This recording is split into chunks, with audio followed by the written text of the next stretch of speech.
Mathieuch sur le sol katangais. Signalons que l'envoyé spécial de Mathieuch avait à ses côtés M. Pascal Moukadi, Congo. Voilà, bienvenue sur ma chaîne YouTube. Mon nom c'est Pascal Moukadi. Si c'est ta première fois de regarder ma vidéo, je te conseille de chercher les autres vidéos que j'ai commencé depuis, je crois, quelques mois. Et j'ai mentionné dans toute ma première vidéo que en tant que citoyen congolais, en tant que homme d'affaires, en tant qu'enfant de Dieu, j'allais commencer à parler sur mon pays. J'ai atteint 50 ans l'année passée, il y a quelques mois. Je trouve que j'ai vécu un peu pour contribuer dans le développement de mon pays, dans le développement de la société tout entière. Bon, voilà. Je n'ai pas beaucoup de temps pour ajouter autre chose. Si tu veux vraiment connaître comment je suis, qu'est-ce que j'ai fait, il y a d'autres vidéos qui sont passées. Je vais commencer cette vidéo. On est aujourd'hui le 17 mai. C'est une journée fériée, je sais qu'au Congo, mais pas à Moscou.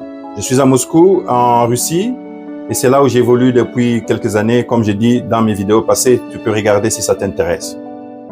Je crois que ça va t'intéresser parce que si tu regardes seulement cette vidéo sans connaître la fondation, le fondement, tu vas peut-être être bouleversé. Avant de faire cette vidéo, je voulais d'abord établir ce qu'on appelle en anglais disclaimer. Disclaimer, donc non-disclosure des responsabilités, pour dire que je ne prête aucune autre intention pour derrière cette initiative, à part parler des choses dont je vais élaborer dans cette vidéo. Et je m'engage pour seulement les individus que je vais mentionner dans cette vidéo, parce que je relate cette histoire qui est appuyée des outils comme vidéo, et ce n'est pas un mensonge.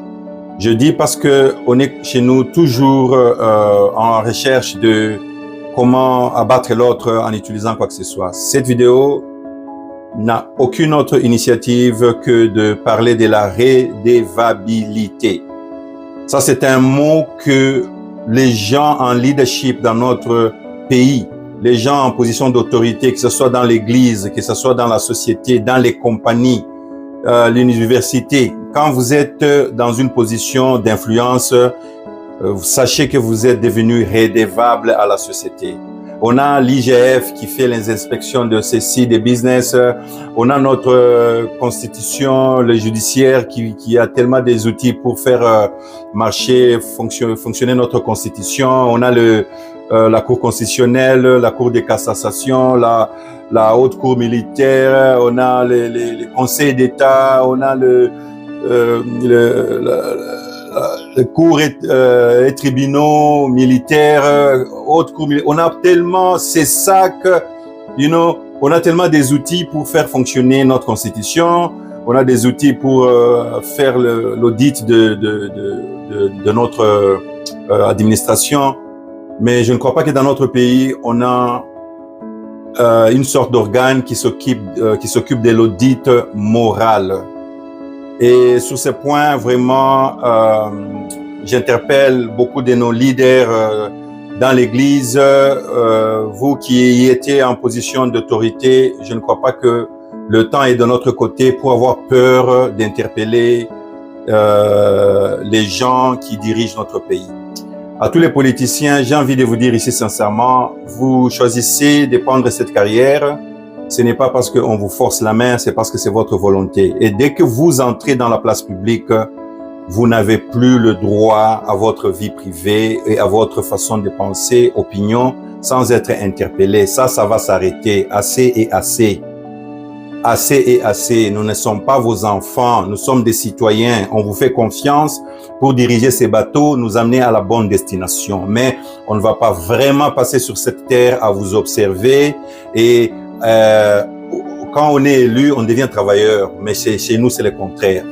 Jésus a dit, quand on lui a demandé par les disciples, quand tu partiras, qui va te remplacer, qui sera le meilleur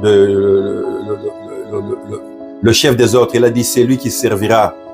C'est lui qui servira, ce sera celui qui sera le grand.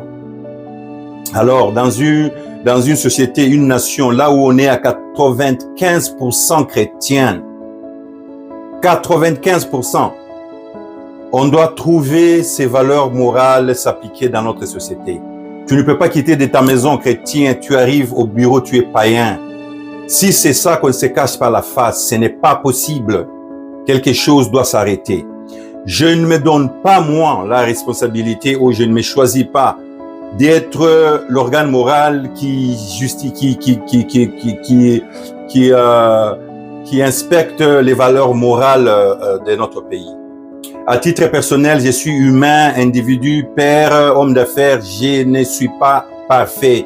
J'ai des imperfections, mais je connais le parfait. Il s'appelle Jésus-Christ. J'espère qu'en marchant avec lui tout le jour, petit à petit, il y a quelque chose qui s'améliore dans ma famille, dans ma vie. Et c'est pourquoi je me sens interpellé aujourd'hui de parler d'une histoire qui est dans le passé, mais qui est dans le présent et qui va se projeter dans les futurs.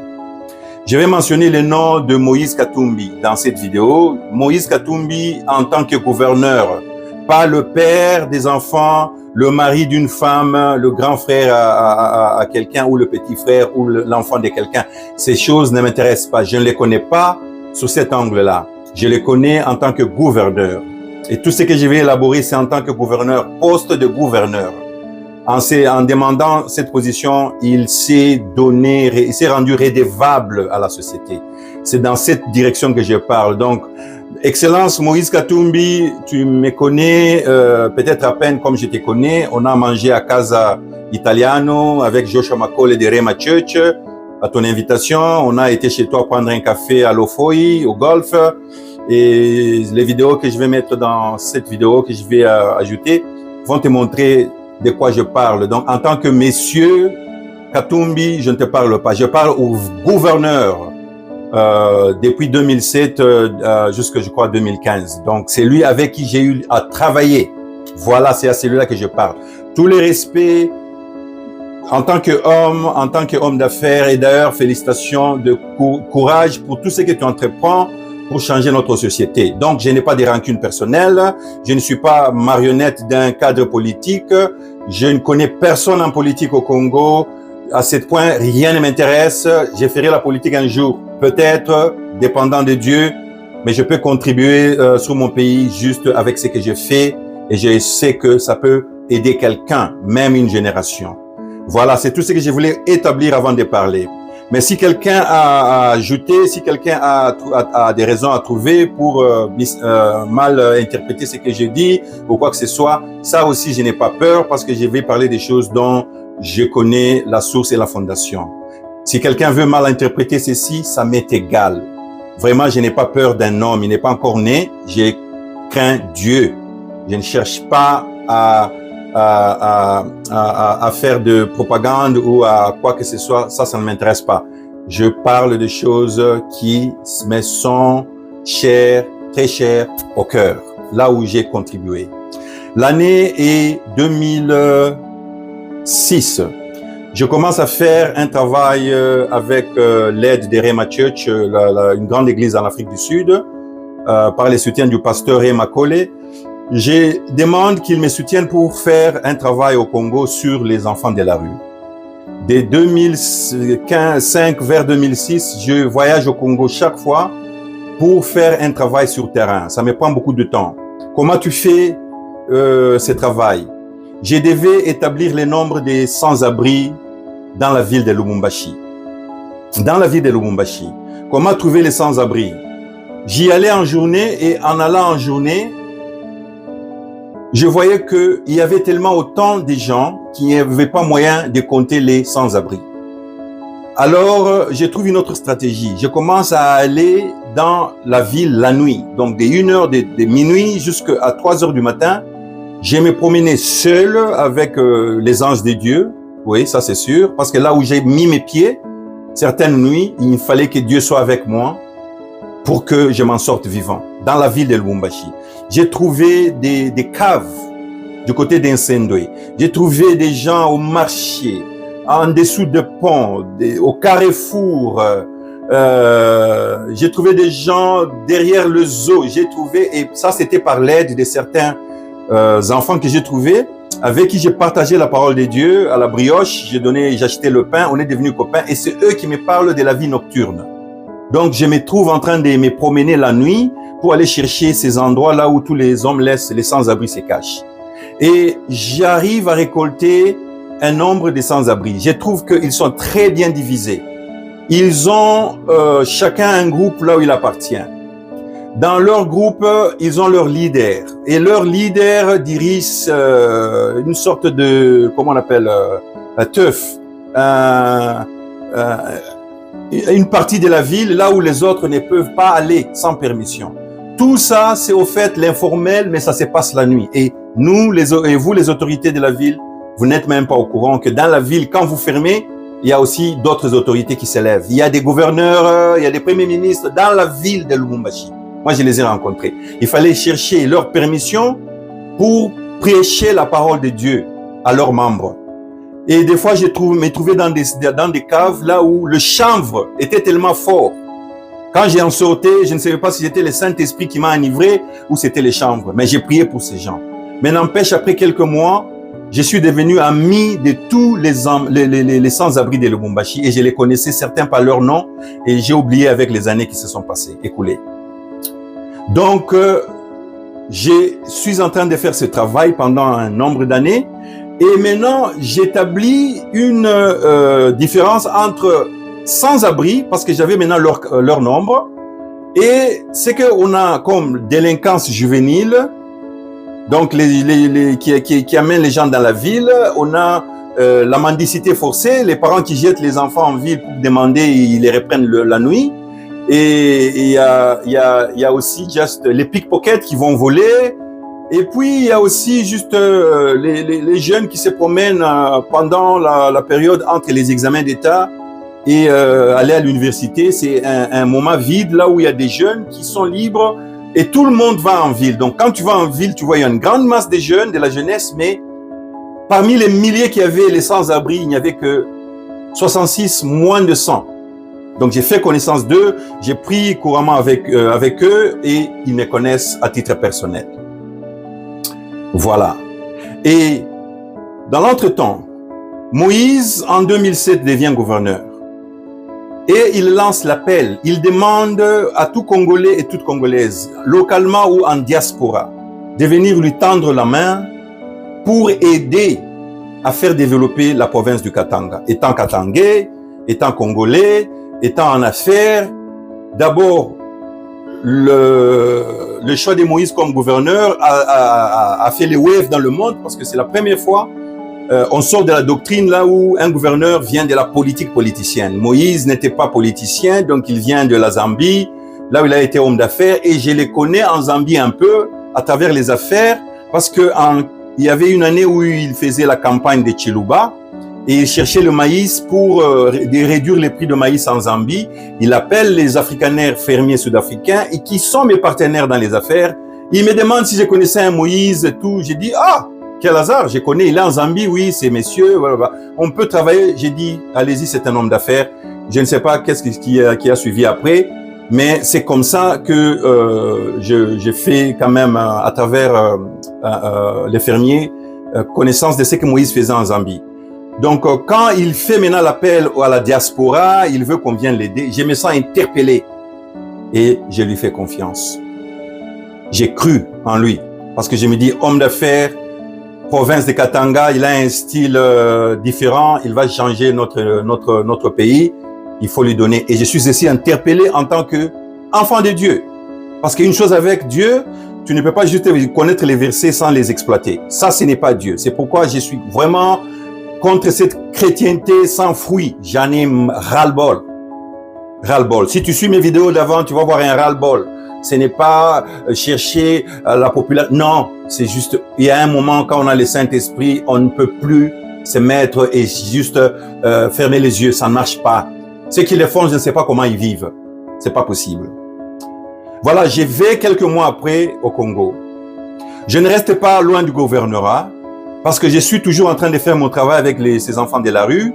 On est en train de chercher à faire ouvrir un centre. Mais comme j'ai fait maintenant leur qu'on appelle inspection, j'avais les bilans. Maintenant, je devais maintenant chercher un endroit où on allait ouvrir un centre avec l'église ensemble pour commencer maintenant à faire un programme pour aider ces enfants. Et là, on établit tout de suite que prendre les enfants de la rue, juste les enlever de la rue et les mettre quelque part, ça ne va pas marcher. Ils vont retourner dans la rue. Parce que non seulement ils ont des différences, j'explique à mon église à cette époque, non seulement qu'ils ont des différences, qui les lient, ils sont liés à travers beaucoup de raisons. Leurs origines tribales, position financière, âge, motif d'être dehors dans la rue, beaucoup de ça, ce sont des raisons. Ils ont aussi les prostituées qu'ils contrôlent, qui leur payent. J'ai rencontré tous ces gens-là. Et donc, avec moi, ils étaient désarmés parce qu'ils m'appelaient pasteur, donc j'ai prié pour eux, je leur amenais à manger. Ils étaient sans défense avec moi, ils me laissaient passer le temps avec eux et c'est comme ça que j'observais toutes ces choses-là. J'explique à l'église qu'on ne peut pas les mettre ensemble. On doit trouver un endroit où on les met séparés en fonction de leur réalité. Il faut amener les psychiatres. Il faut amener les psychologues, il faut les faire beaucoup de choses. Il fallait amener des docteurs pour faire les soins élémentaires dans les plaies qu'ils avaient, les ongles qui ne sont pas coupés. Il y avait un travail à faire, une liste de choses à faire. Alors, quand je rentre maintenant au Congo en 2008, j'utilise ce temps aussi pour aller maintenant saluer Moïse et j'ai fait la lettre des demandes. Je demande au gouverneur que je suis Monsieur Pascal, je viens de l'Afrique du Sud, je viens répondre à son appel des entrepreneurs, comme il a dit, venez soutenir la province.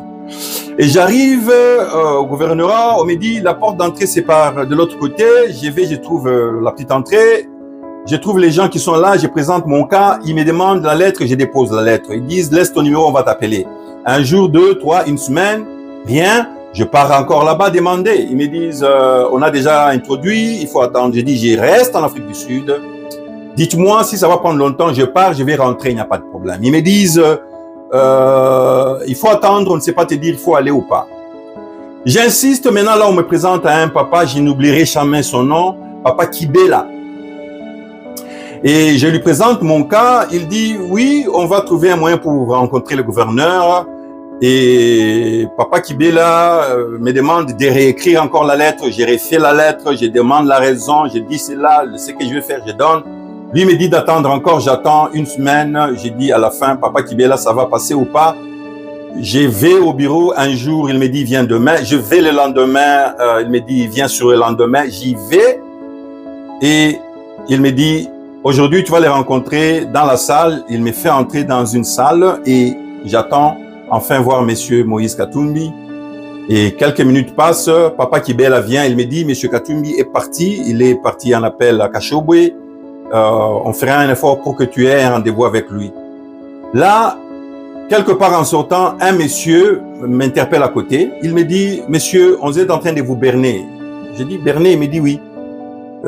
J'ai pitié parce que je sais que vous êtes visiteur ici, je vais juste vous dire cela. J'ai dit, ah!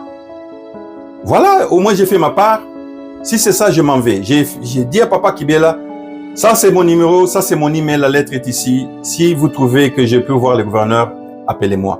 Mais ce jour-là, je pars et je sais que je peux continuer le programme seul. Je voulais le partager avec le gouverneur, lui dire dans quoi moi je pouvais l'assister. Je ne voulais pas faire des affaires normales, business, quoi que ce soit. Non. Ce qui était peut-être dans la tête des gens au gouvernorat. Donc, je rentre et j'établis le programme à l'église. Ils disent, on va commencer avec ce que tu as dit. On va commencer avec les homeless, les sans-abri, les 66.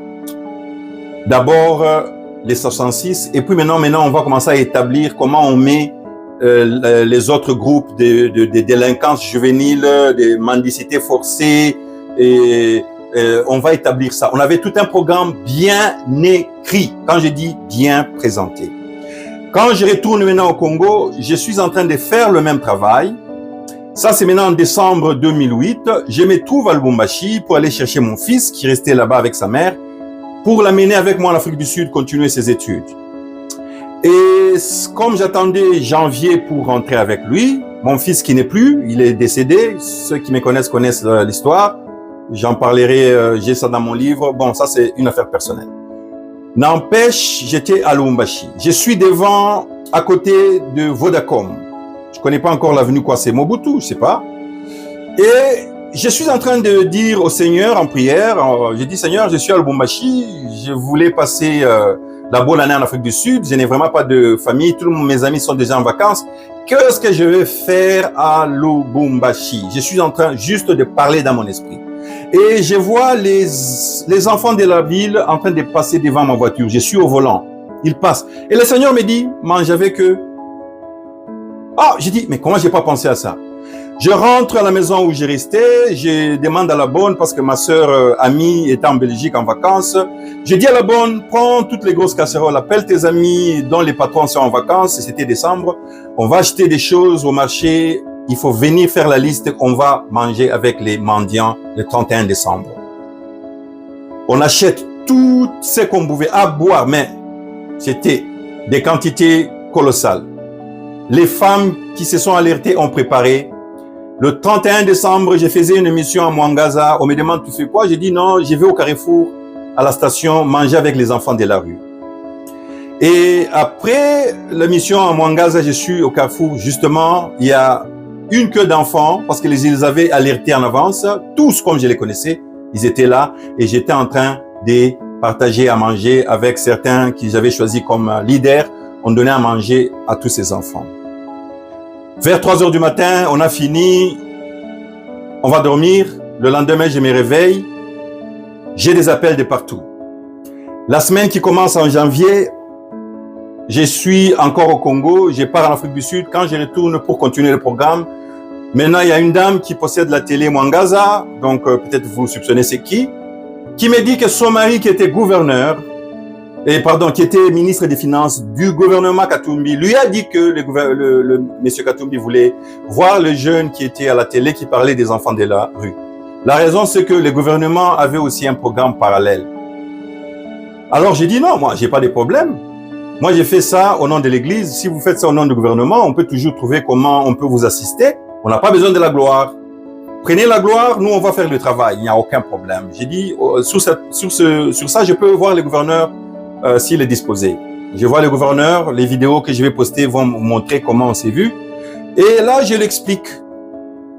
J'explique au gouverneur quel est le programme. Il me dit aussi que eux, ils avaient un centre à Kassapa, c'était comment on dit, étape finale pour recevoir ces enfants.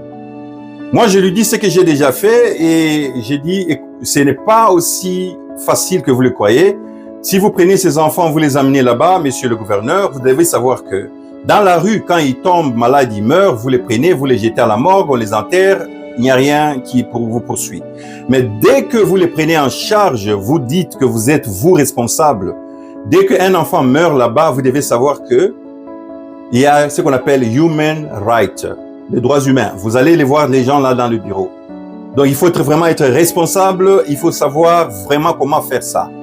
Moi, j'ai passé un cours accéléré, on appelle ça Social Upliftment Program, là où j'ai appris comment établir les grandes lignes. Mais ce qui m'avait vraiment motivé à faire ces travaux, c'était l'amour de Dieu. Je ne peux pas ajouter des mascarades. C'était l'amour de Dieu, sincère. J'ai été inspiré par le proverbe 31:8. Je lisais ce proverbe un jour et c'est allé tout droit à mon cœur. Ce proverbe dit ceci. Ouvre ta bouche pour les muets, pour la cause de tous les délaissés. Ouvre ta bouche, juge avec justice et défends les malheureux et l'indigent. J'étais devenu chrétien, je lisais ces versets à tout moment. Un jour, quand j'ai lu ça, un amour est né en moi, une charité. Je commençais déjà à faire ça en Afrique du Sud. C'est comme ça que j'ai dit, pourquoi pas faire pour mon pays? C'est sur ces versets que je me réveillais chaque jour quand j'étais fatigué. C'est sous ces versets que j'ai prenais l'argent pour aller dépenser parce que je disais toujours, je le faisais pour une bonne cause et je voulais toujours me rappeler que c'est une bonne cause que j'ai fait ce travail. Vraiment, c'était ça la motivation. Donc quand maintenant j'explique au gouverneur, j'ai dit, ne faites pas ce travail comme un travail technique. C'est un travail qui demande de l'amour. Nous, avec l'église, on a déjà fait le travail qui est le balisage du terrain. Vous voulez ouvrir le centre Laissons-nous travailler ensemble. On prend les psychologues de l'Afrique du Sud, on prend tous les gens, les mamans qui sont entraînés dans ce genre de travail. Nous, on fait le travail derrière. Vraiment, vous faites tout ce que vous pouvez pour nous assister, peut-être avec la sécurité, les mouvements, les placements, pour que nous faisions ce travail et qu'il se finisse bien. On s'entend avec le gouverneur et lui maintenant demande, quelques jours après, que j'amène ses enfants de la rue. Je soupçonne que quelqu'un dit au gouverneur que peut-être je suis en train de dire quelque chose dont je ne connais même pas les enfants. On me donne un challenge, je dis, on m'appelle à 23h. On me dit, tu as dit tu voyais ces enfants la nuit. Tu peux pas leur dire que le gouverneur veut les voir le matin. Je dis, pas de problème. Je prends la camionnette, je roule en ville, je vais voir toutes les sections de la ville. Je leur dis, c'est votre opportunité, le gouverneur veut vous voir, venez à la cathédrale en face du gouvernorat demain à 9h. Je leur dis, venez, sinon vous n'avez plus d'opportunité. C'est lui qui m'avait donné ces challenges, était sûr que ça n'allait jamais se faire. Les gars, à 9h du matin le lendemain, il y avait une queue d'abeilles, comme on dit en anglais, et beeline, des enfants de la rue qui étaient devant la cathédrale. Parce que j'avais dit à celui qui m'avait appelé, dis au gouverneur, ces enfants, ce sont des sans-abri. Il va les rencontrer où? Là où ils sont en route ou bien au gouvernorat, mais pas à un autre endroit, parce qu'ils ne peuvent pas aller dans une salle pour voir le gouverneur et puis rentrer sur la rue dormir. Il faut soit ils les voient dans la rue parce que c'est chez eux, ou bien ils les voient au gouvernorat. Après tout, ils sont aussi congolais comme tout le monde. C'est le challenge que j'avais donné aussi. Ils m'appellent pour dire au gouvernorat, j'ai dit, on y va. Ils étaient sûrs que j'allais échouer. Le matin, je me réveille, comme j'ai dit, on me dit par mes gens qui avaient planté là-bas, il dit, venez, monsieur Pascal, les enfants sont là. J'arrive, j'ai les larmes aux yeux. Quelques minutes après, on entre dans le gouvernorat, dans la salle, la grande salle. C'est la première fois que les mendiants, en tout cas, juste à ma connaissance, sont entrés dans ces gouvernorats ou bien dans un endroit officiel qui reçoit les autorités. J'étais très ému ce jour-là. Et vous allez voir la vidéo.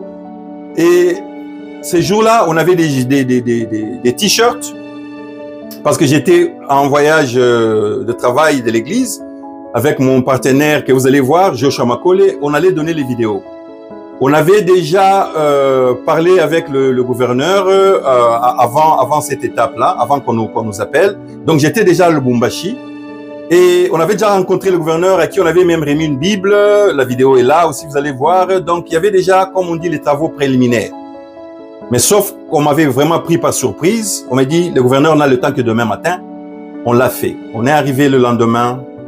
Le gouverneur a donné les t-shirts comme vous allez le voir dans la vidéo et il a vu ses enfants. On a pris une grande photo devant le gouvernorat en face du zoo. Je suis rentré en Afrique du Sud plus tard. J'ai fait agrandir la photo là. J'ai dit merci, monsieur le gouverneur. Je suis parti encore à Lubumbashi lui remettre. J'ai dit, Excellence, ça, c'est un grand secret. Ça, c'est un travail de Dieu. Prenez ça, mettez dans votre bureau pour vous inspirer. Inspirez-vous de ça. Inspirez-vous de ça. Plus tard, on m'appelle encore parce que là, j'ai dit au gouverneur, avant qu'on mette ces enfants dans le centre, l'église m'a demandé d'aller inspecter le centre que vous faites pour voir que si les conditions sont ce que nous attendons. Parce que si on s'associe avec vous, notre nom sera aussi derrière quelque part. On veut être sûr que les conditions pour ces enfants est impeccable. Quand je dis ça, on m'appelle maintenant pour venir présenter les programmes que j'avais. Je sens encore que quelqu'un dit au gouverneur, si c'est lui-même, lui connaît la vérité, mais je sentais que à tout moment qu'on évoluait, il y avait quelque chose comme une sorte de doute. J'ai dit non, je viendrai pour présenter.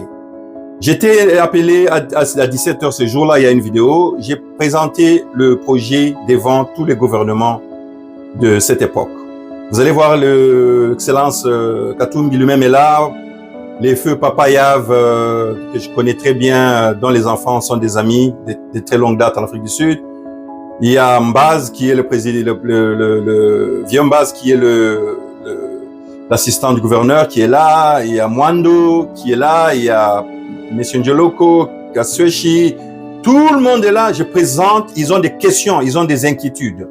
Certaines valables, certaines non valables. Parmi les inquiétudes valables, c'est que si on fait ces programmes comme nous on l'entendait, et que la ville serait nettoyée, je leur ai montré comment on va nettoyer la ville, comment on allait diviser la ville par sections, comment on va faire le marketing, comment on va faire des choses que je ne vais pas mettre dans cette vidéo. J'explique tout. Et ils se rendent compte qu'on n'a pas besoin de leur argent. Donc, l'initiative est autofinancée. Donc, on n'a pas besoin de leur argent, pas du tout. Tout ce qu'on demande au gouverneur, c'est de faire un décret pour rendre la mendicité dans la ville de Lubumbashi prohibée. Alors, on met des garde-fous, on ouvre des cantines dans toute la ville, là où les gens peuvent aller donner à manger, les habits. Comme ça, nous manageons comment on donne aux enfants. On dit un décret du gouvernorat pour dire qu'il n'y a plus des enfants, la mendicité est prohibée, pour que les gens commencent à donner en ordre. Parce qu'on ne peut pas refuser aux gens de donner, mais en ordre. Alors, on a tout arrangé. Leur autre inquiétude, c'était si on fait ça, tous les enfants des Kasaï, ça, j'ai retenu ces jours-là. Ils vont venir ici parce qu'ils vont trouver que nous nourrissons très bien les enfants de la rue. Je leur dis, d'abord, qui que ce soit qui vienne ici, du Congo, c'est un Congolais. Qui vient du Kasaï, du Bas-Congo, ça, Sabor, c'est un Congolais. De deux, si vraiment c'est une inquiétude, on va trouver un modèle où un enfant d'un certain âge ne peut pas quitter une autre province avant de venir à Katanga sans être accompagné par un adulte. Donc une photo peut être prise pour savoir que cet enfant a été pris par telle personne. Comme ça, si on trouve cet enfant seul dans la ville, c'est qu'on fait, on va chercher la personne qui l'avait amené. J'ai dit au gouverneur, si on fait ça 2, 3 fois à la télé, on arrête les gens pour ceci, les gens ne feront plus ça. Mais n'empêche, s'il y a un enfant ici, on doit le prendre comme Congolais et l'aider aussi à entrer dans ces programmes. J'avais répondu à toutes les questions qu'ils avaient, et ils en avaient, de 17h vers 23h. D'ailleurs, le gouverneur nous avait laissé, il avait laissé le feu Papa et Ave pour continuer le meeting, parce que c'était trop long. Toutes questions répondues. Maintenant, il fallait aller visiter le centre. J'ai dit au gouverneur, on doit voir les standards de votre centre. Il choisit le gouverneur, les ministres Ndjoloko, il y avait Kisweshi, il y avait, c'est pas qui encore. On est parti au Kasapa. Dès qu'on arrive là-bas, j'avais amené avec moi une femme qui est spécialiste dans la psychiatrie et tout, pour venir visiter cet endroit. Dès qu'on arrive là-bas, le centre était supposé être fini. Et il y avait des bruits qui couraient, des millions étaient dépensés pour ce centre. Donc, j'attendais un truc bla. Donc, top, quoi. Venant de l'Afrique du Sud, je me disais, vraiment, ça doit être un truc. Quand on arrive là-bas, c'est un bâtiment abandonné là-bas, un autre là-bas, fil barbelé. On entre dedans, on a trouvé des lits. Les lits, on les met serrés un contre l'autre. Il n'y a même pas d'espace pour entrer, pour aller. Il n'y a pas de table de la tête. Mais il n'y a pas de sortie de secours, pas d'instincteur. Les toilettes partagées, les filles de l'autre côté, les garçons ici, séparés par les fils barbelés. La femme avec qui j'étais, qui était sud-africaine, américaine, elle crie au scandale. Moi, d'ailleurs, je suis choqué. Et le bâtiment est peint à la chaux, soit cal on dit en Swahili. On prend des photos, on prend des notes. Je rentre avec ça, on fait l'audit, on va présenter au gouverneur, lui dire, Monsieur le gouverneur, si vous prenez ces enfants, vous les mettez dans cet enclos, ça devient une prison à ciel ouvert.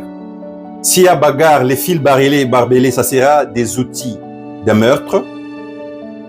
S'il y a seulement sortie des hommes de l'autre côté, ils passent de l'autre côté, il y aura des viols. Vos cuisines, il y a des casseroles normales. Comment vous allez préparer pour des centaines d'enfants? Ils vont manger comment? Parce que vous allez préparer une fois pour 20 personnes, une fois pour 2. J'ai dit, mais comment vous allez préparer pour une centaine d'enfants? Il n'y a pas de casseroles comme dans l'armée, comme à l'internat, là où on fait le mixage pour beaucoup de nombre de gens. Vous allez utiliser quoi? Les macalas, vous allez couper les arbres. Qu'est-ce que... On lui donne la liste, on dit, monsieur le gouverneur, il faut au moins changer d'office ça, pour faire rendre dans l'état normal, pour ne fût-ce que commencer et à faire le reste.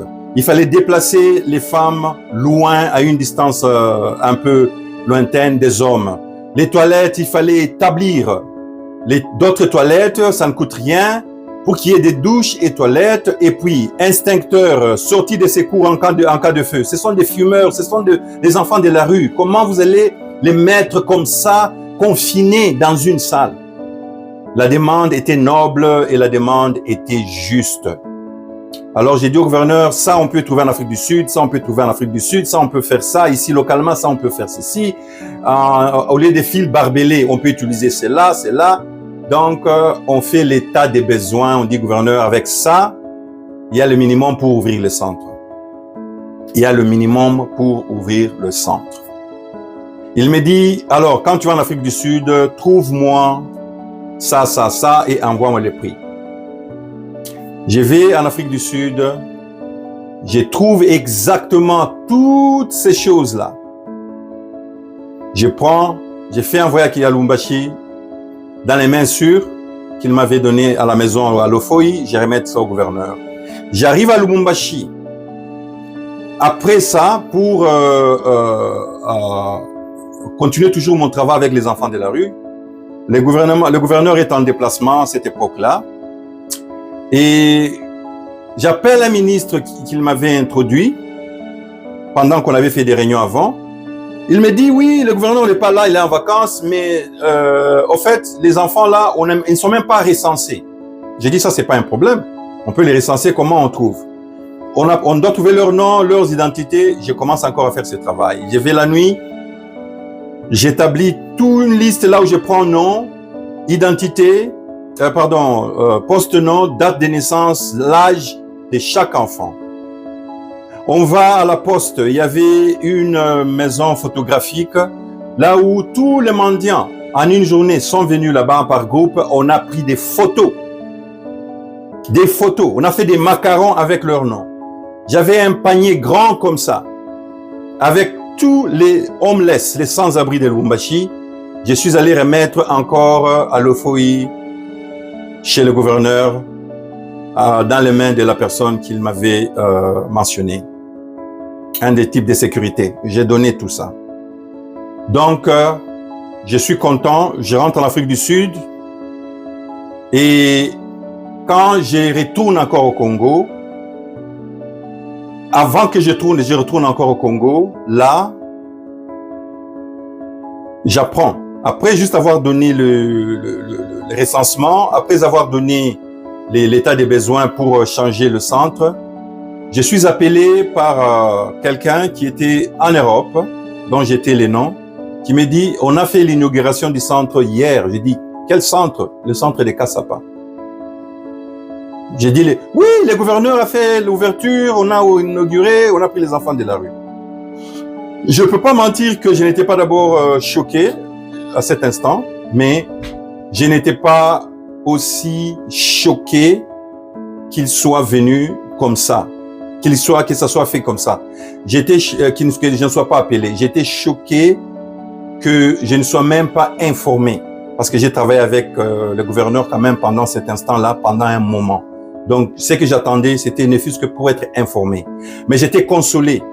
J'étais consolé parce que j'ai dit ceci. Si moi, je me suis battu et qu'aujourd'hui, ces enfants sont dans leur maison, bien que je savais que les conditions n'étaient pas bien, je dois être content pour eux que moi, je sois présent. Parce que la personne qui m'a appelé a dit, ce n'est pas normal, il faut passer à la télé, il faut vraiment réclamer ça, c'est injuste. Et j'ai dit, non, je ne vais pas faire cela. C'est en 2008, hein. En 2008, on est en 2024. Et je n'ai jamais dit à personne, je n'ai jamais rien dit, je n'ai jamais rien dit au gouverneur, je n'ai jamais cherché après ça, parce que j'ai trouvé que s'il a pris cette décision en tant que gouverneur, il en avait une raison.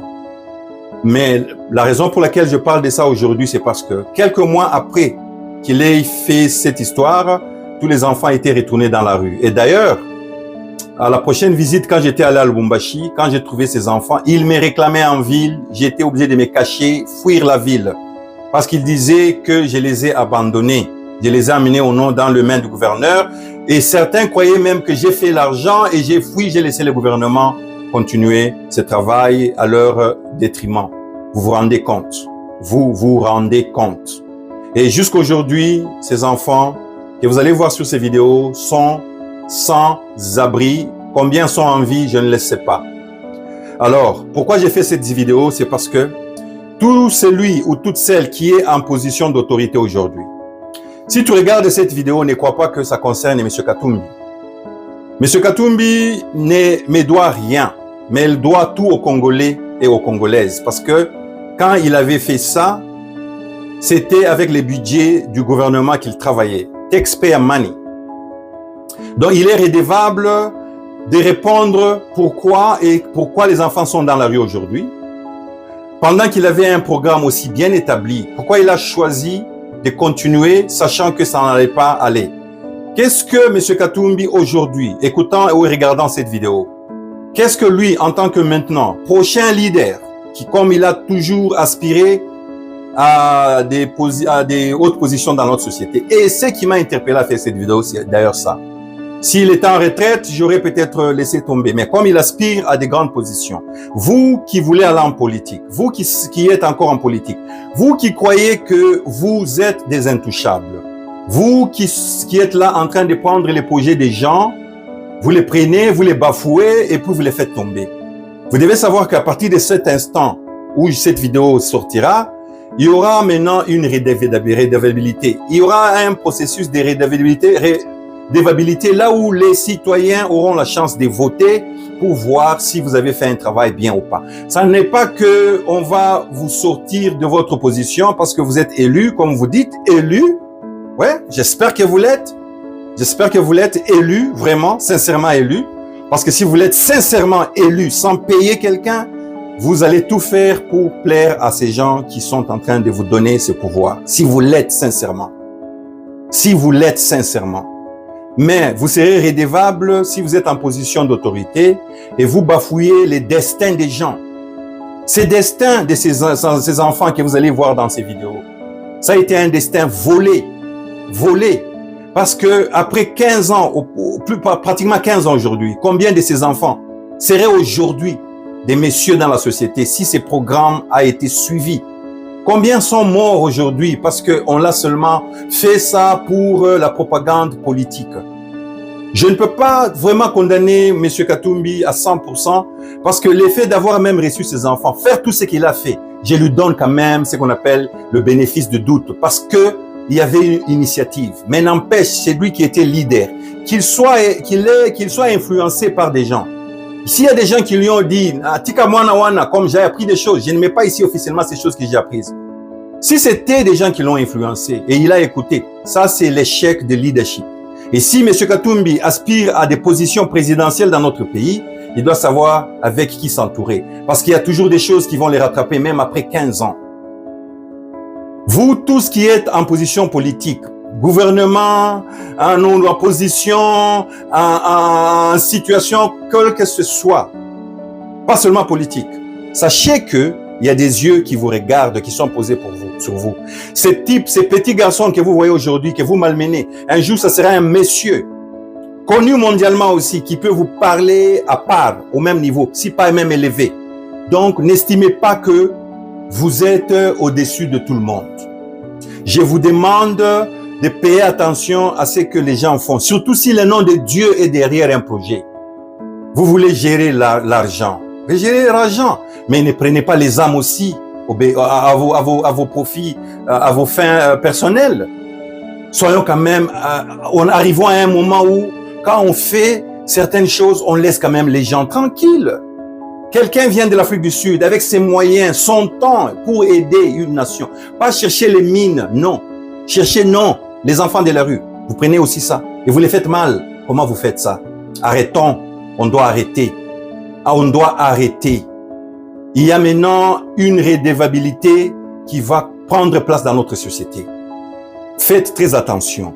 Écoutez ce que le prophète Nathan, c'est que le prophète Nathan dit à David, vous qui êtes chrétiens, vous connaissez l'histoire.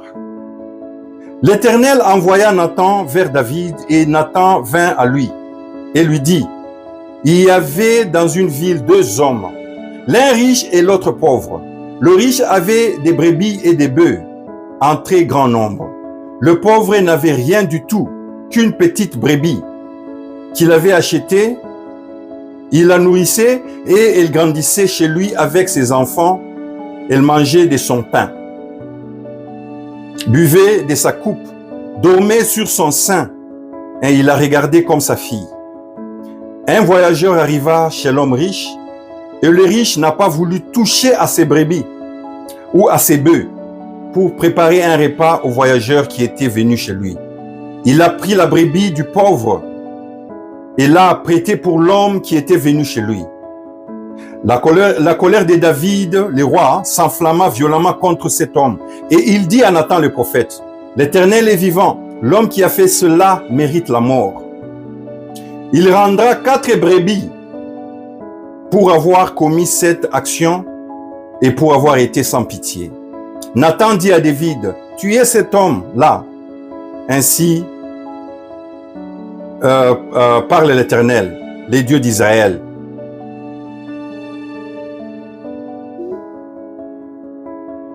Vous vous rendez compte? David était roi, il avait tout ce qu'il avait.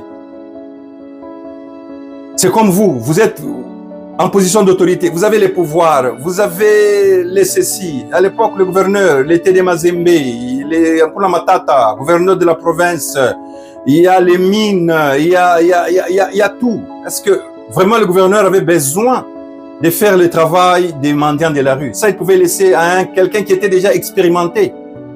C'est comme si tu as tout, tu prends ce qui est aussi petit qui appartient aux autres. Je le dis parce que vraiment, vous tous en position d'autorité, vous devez être redevables à partir de ce moment. Monsieur Katumbi, moi je vous souhaite bonne chance pour vos aspirations politiques. Je n'ai rien contre vous. Mais je vous dis aussi, là où vous aspirez à aller, vous allez gérer des âmes congolaises en millions. Alors, dites-moi comment vous allez réparer la situation de ces 66 mendiants qui devait former un modèle pour que tous les mendiants du Congo, comme on avait discuté dans votre bureau, qu'on puisse exporter ces modèles dans toutes les provinces et qui était faisable. Et ces projets, non seulement il a bafoué les âmes des 66 mendiants et sans-abri, mais ça aussi était interrompu et ça n'a pas été propagé sur la province sur toutes les provinces, l'étendue du pays, parce que peut-être que quelqu'un était jaloux que un nom d'un petit jeune là sera associé à ces projets. Je le dis sans peur, sans crainte, parce que c'est comme ça que ça s'est passé. Je vous dis ceci parce que si vous aspirez à des grandes positions, Monsieur Katumbi, il y a aussi un autre verset qui dit, toujours Dieu lui-même qui parle encore. Ça c'est Luc 16, 10. Dans Luc 16, 10, messieurs, et tout le monde qui me suit, qui est en position d'autorité, il y a Dieu qui parle encore, il dit, Jésus qui parle, il dit, c'est lui qui est fidèle dans les moindres choses, l'est aussi dans les grandes. Et c'est lui qui est injuste dans les moindres choses, l'est aussi dans les grandes. Donc là, on est encore interpellé. Hein? Dieu nous fait confiance avec les petites choses pour nous tester, pour qu'il nous donne les grandes choses. Moi, je suis garanti, Monsieur Katumbi, Monsieur Excellence, avec tout le respect que je vous dois en tant que cadet et votre position et tout ce que vous avez déjà fait pour le Congo. Il y a très belles choses que vous pouvez vous rappeler que vous avez faites. Les rues, on les trouve demain. La nourriture, on va à la toilette, on oublie. Mais ces gens que vous avez aidés peut-être à titre personnel, parce que vous avez ça fait pour beaucoup de gens. Si parmi ces gens, il était aussi ajouté ces enfants de la rue et les enfants de la rue de toute l'étendue du Congo. Aujourd'hui, Monsieur Katumbi, je suis convaincu que vous aurez notre histoire racontée. Parce que à la fin de la vie, vous vous rappellerez très peu des trous ou des sacs vendus ou donnés gratuitement aux gens, mais les âmes sauvées. Donc, ce n'est pas seulement vous, mais j'interpelle tout le monde en position de leadership. Gouverneurs, gouvernantes, vous tous qui êtes quelque part, laissez les gens faire les travaux que vous ne pouvez pas faire. Soyons une nation où on peut laisser l'autre évoluer dans ce qu'il est capable. Il n'y a pas que le cuivre et le cobalt, la politique. Il y a les âmes de Dieu. Tu peux tout gagner, ce monde, mais si tu ne sauves pas les âmes, il n'y a rien que tu vas te rappeler dans ton lit les derniers jours, les dernières heures, avant de retourner là où nous sommes tous venus. Donc, sans plus continuer, parce que la vidéo est très longue et ça en valait la peine, j'ai dit vraiment courage à tout celui qui a été touché par cette histoire. Et ces défis que je lance à monsieur l'honorable Katumbi, je les lance à tout le monde en position d'autorité, y compris moi-même. Soyons redevables dans ce que nous faisons. Que Dieu bénisse le Congo et que tout le monde soit encouragé et qu'on se tienne la main. Je suis en train de revenir encore au Congo pour faire ce travail que j'ai commencé en 2008, en 2006.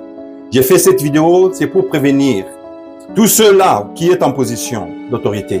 Si vous nous voyez, regroupez les gens pour les aider. N'ayez pas peur de croire qu'on vient prendre vos postes. Si vos postes, vous les avez trouvés parce que vous êtes vraiment capable, vous avez été voté, vous ne devrez pas avoir peur. Parce que ceux-là qui vous ont voté, vous ont mis là-bas. Vous aurez peur seulement si vous avez payé, vous avez acheté. C'est ça. Alors si c'est ça, répentez-vous au lieu d'emmerder les innocents. Je serai au Congo pour faire ce travail. Et je n'ai pas envie d'y mettre la main du gouvernement. Ça, c'est un travail qu'une église peut faire.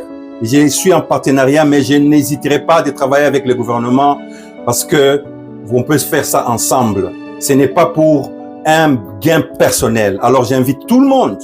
J'ai mis ma email adresse dans la description. Si tu es capable, écris-moi un email. Dis-moi comment on peut se tenir la main et faire ces projets et enlever les enfants de la rue, leur donner les habitations comme on l'apprend dans les autres pays, comme à Moscou. Pas d'enfants dans la rue. Eux qui étaient tous dans la rue il y a quelques années. Je me suis encore développé. On peut aider notre nation. God bless everybody. God bless you.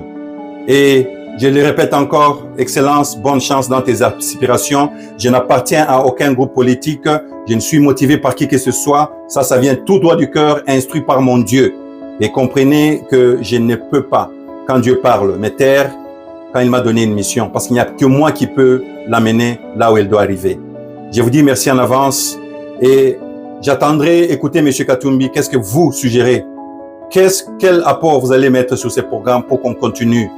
Vous savez que David, même quand il avait commis ce qu'il avait commis, c'était un meurtre. Vous savez, quand il s'est repenti, il est resté roi. Et son fils a été béni encore plus qu'aucun homme sur cette terre. Donc nous sommes chrétiens. La repentance donne à Dieu la chance de nous donner encore une deuxième chance. Monsieur Katumbi, je ne t'accuse pas.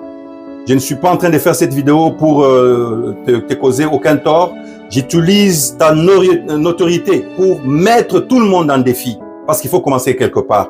Mais tu t'es repenti ou tu répands, je suis convaincu que le Dieu qui t'a toujours élevé t'amènera là où tu vas. God bless you. Spécial de l'église Rema Church venu de l'Afrique du Sud.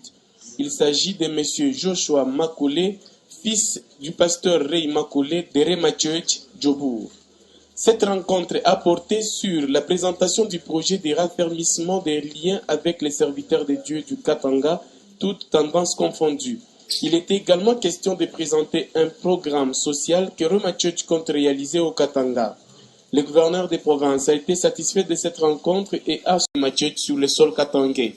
Signalons que l'envoyé spécial de Rema Church avait à ses côtés M. Pascal Moukadi, Congolais résident en Afrique du Sud, membre de Rema Church et coordonnateur du projet au Katanga et partenaire de l'église Rema Church, Rose Lucano Chakwiza, PDG de la RT Mwangaza.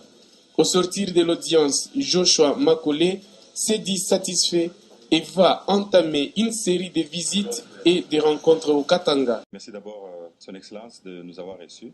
Il vient au nom de Rema. Il s'appelle Joshua Makole, c'est le fils du pasteur Ray Makole de l'Afrique du Sud. Il est venu présenter les programmes de Rema qu'il compte établir sur l'étendue de l'Afrique, mais en commençant par le Congo, pour des raisons qu'on va élaborer plus tard.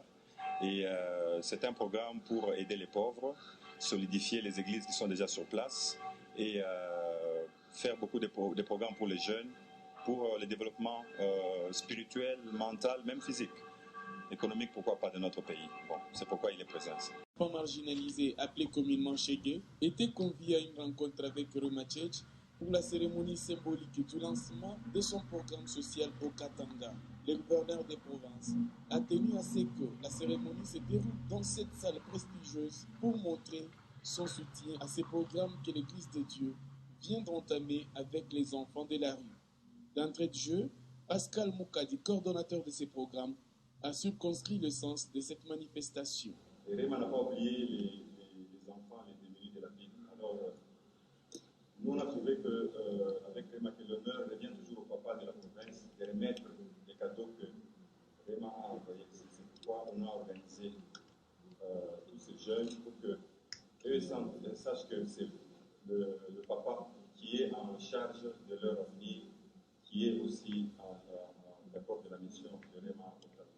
C'est ainsi que le gouverneur a invité l'homme de Dieu à prier pour ses enfants. Haina sema isiyo ya kawaida. But from what we are doing, be changed Kubadilika, with love and hope and grace. mapendo na tumaini na amani. May they go forth and pray for their governor Baini anaongoza bantu with a heart for the poor, na roho ya umaskini that he is protected, na achungwe vizuri that he is blessed with long life. na amebarikiwa na roho yako, Because even Jesus Christ kwa sababu hata Yesu Kristo died for you. amekuweka kuwa kiongozi wa kuongoza hawa watu wote kuwa kama gavana. C'est des cœurs de joie que les gouverneurs remettaient les polos à ses enfants en répétant à chacun que Dieu vous aime. Tous les 66 chèques présents dans la salle ont reçu chacun un polo et ce message qui dit « Jésus-Christ vous aime » comme il est écrit sur les polos. Moïse Katumbi a fortifié ses enfants marginalisés, les invitant à un changement. Katika mwiwe vile mnakuria, amuiwe vile mnalala, amuiwe vyote vile vitapitika kwa maungu yenu a partir pale mtatoka. Watamisaria na wataanza kumisaidia hapo. Tunasikilizana.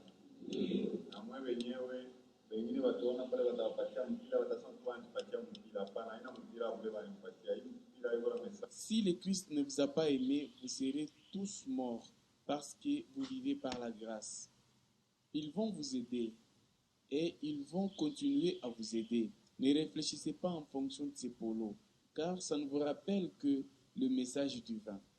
Si vous fumez du chanvre, cessez de fumer et cessez de poser tous les mauvais actes, car Dieu est au-dessus de tout.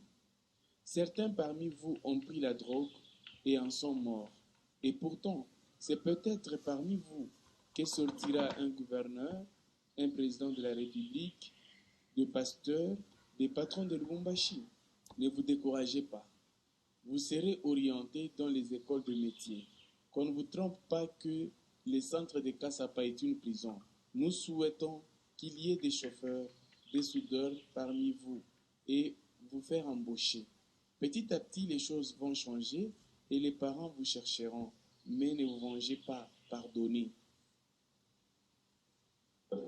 Utaona na wale wapara walimefungusha siku watakuwa nini? Watamitafuta, tunasikilizana.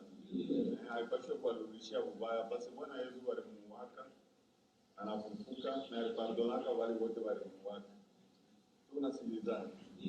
Pour sa part, Patrick Mia, chef d'équipe de Chegué, a remercié l'autorité pour son assistance régulière et en particulier les donateurs de ce jour.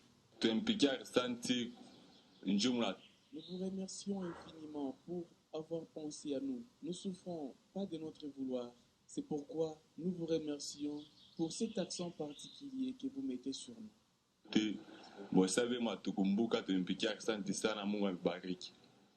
Cette cérémonie de lancement de ce programme social de Réma Church se clôturait par une prise de photos souvenirs. Très joyeux et en discipline.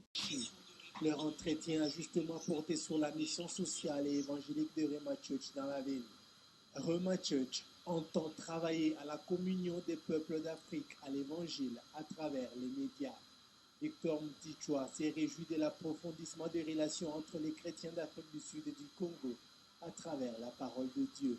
Le diplomate sud-africain a promis son soutien à la mission en indiquant que Réma Church, une église très connue en Afrique du Sud pour avoir apporté aux Sud-Africains des messages de réconfort, de soutien et de réconciliation aux heures d'apartheid, aidera le peuple congolais qui est justement aussi en train de sortir de la guerre. Cet échange s'est déroulé en présence des partenaires de Réma Church, Madame Aziza Mounana, ainsi que la RT Mwangaza. Le délégué de Réma Church, Joshua Macaulay, a affirmé à l'issue de l'entretien qu'il est important de croire en la parole de Dieu et surtout de croire dans les actions qu'elle produit. And that we believe that we will be very effective together with the South African government. Et que nous croyons que nous serons très efficaces avec le gouvernement sud-africain, travaillant avec le gouverneur du Katanga, voir les grandes choses qui auront lieu dans cette grande ville. Jesus loves you. Jésus vous aime. C'est le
La fois passée, j'étais ici, au mois de février.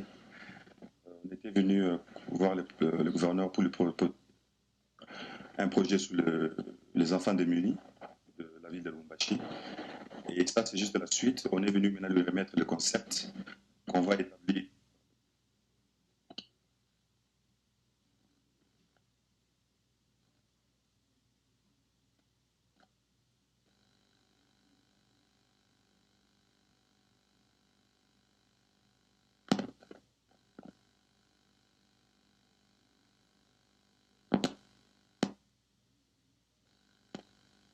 Quand ils les avaient reçus, ils les avaient honorés la fois passée qu'ils étaient ici. C'était symbolique pour lui rappeler que le travail est grand, ce nombre va s'ajouter tous les jours qu'on est distrait. En fait, c'est pour ça que. S'il n'est pas trop tôt de le savoir, à part ce que le gouvernement va faire, que comptez-vous faire dans le cadre de ce projet-là d'encadrement d'enfants d'année? Ce que je donne, c'est le squelette. Pour l'habiller, on doit l'habiller ensemble avec le gouvernement. Donc, ce ne sera pas peut-être juste que je puisse donner plus de détails sur un projet que le gouvernement n'a pas encore approuvé. Il faudra que d'abord eux puissent travailler dessus, ensemble avec nous. Et on va le présenter au public par le gouvernement. J'aurais souhaité qu'on finisse d'abord de consulter le gouvernement. Vous résumez en Swahili? En Swahili. Oui. Ce sera difficile. Swahili de Lubumbashi. Tu n'as pas pour moi le gouverneur, il y a la proposition, il y a Kaji, il y a Mandian, il y a Mobile à Lubumbashi. Pourquoi pas passer tout l'État dans une proposition? Il avait accepté, il avait dit à notre ambiance, je vous donne la clé de la province, faites ce que vous trouvez possible. Vous l'oubliez Kutumika, tu n'as pas un concept. Donc l'État concept, il y a peut-être un faire pour soigner. Tu n'as pas ça au gouvernement, à travers le gouverneur Bayoué, comment eux, ils vont contribuer à une proposition. Tu as Kutumika pour moi, tu as une proposition, tu as donné ça public, qu'est-ce qu'on compte faire. Donc, la prochaine étape, tu as pas une exécution, enlever les enfants de la rue et faire des programmes qui vont les aider à aller à la maison. Merci.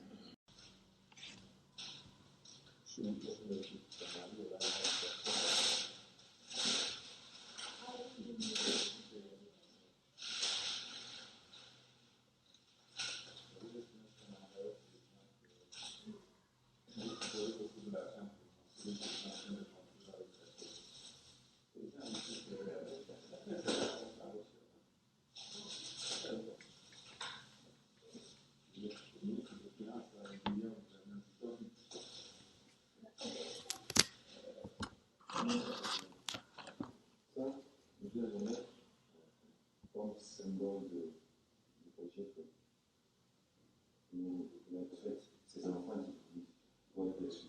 Et c'est aussi un reminder, donc un rappel. Ça sera très grand. Voilà le fameux couloir. Je suis. Alors, on a fait un village pour le match.